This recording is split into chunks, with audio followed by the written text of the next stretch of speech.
লেবাননে বৈরুতে ইসরায়েলি সেনা প্রত্যাহার নিয়ে আলোচনা চললেও দক্ষিণাঞ্চলে থামছে না সামরিক অভিযান। এমন পরিস্থিতিতে বৈঠকে বসে মার্কিন ও লেবাননের সামরিক প্রতিনিধি দল। আলোচনা করে কাঠামোগত চুক্তির প্রথম ধাপ বাস্তবায়নের উপায় নিয়ে। এই সময় কেন্দ্রবিন্দু ছিল চুক্তিতে উল্লেখ থাকা দুটি পাইলট জোনের প্রথমটিতে কিভাবে ইসরায়েলি সেনা প্রত্যাহার করে সেখানে লেবাননের সেনাবাহিনী মোতায়েন করা হবে।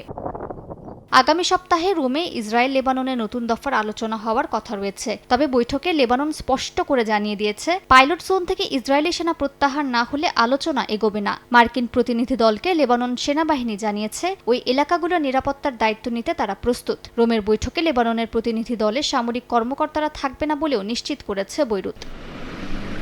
তবে কূটনৈতিক তৎপরতার মধ্যেও থামেনি ইসরায়েলি সামরিক অভিযান। দক্ষিণাঞ্চলে আল মানসুরি শহরে আবাসিক এলাকায় হামলায় বেশ কয়েকজন আহত হয়েছেন। বেত ইয়াহুন এলাকায় ট্যাঙ্ক ও বুলডোজার নিয়ে অগ্রসর হয়েছে নেতানিয়াহুর সেনারা। হৌলা ও নাবাতিয়া সহ বিভিন্ন এলাকায় বাড়িঘরে আগুন ও বিস্ফোরণের ঘটনাও ঘটেছে। একই সঙ্গে আল মানসুরির বাসিন্দাদের উদ্দেশ্যে লিফলেট ছড়িয়ে সতর্ক করে বলেছে ঘোষিত নিরাপত্তা অঞ্চল থেকে দূরে থাকতে।